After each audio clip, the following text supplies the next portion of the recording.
Guys, and this is how you make an open world game in Gamemaker. So right now I have like linear levels. This is level 1, this is level 2, but what if I want the whole world to be like one big level, kind of like Breath of the Wild or Hollow Knight or something kind of.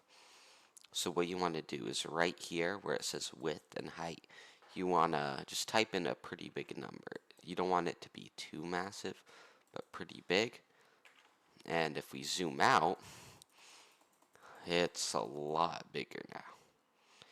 And I'm not sure if how big the max is, but you can make it pretty big. So now I could just move all this over to the side and drag level 2. I can probably delete level 2 after I do this, but let me copy it and go back here, paste it here, and right here now it aligns perfectly. And I'm going to delete this player since we already have one here.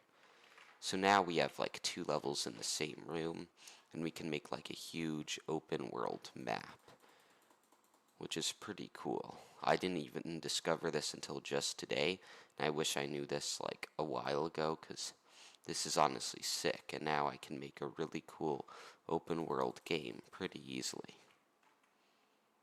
Well, so yeah, that's the whole video. Hopefully you found this helpful.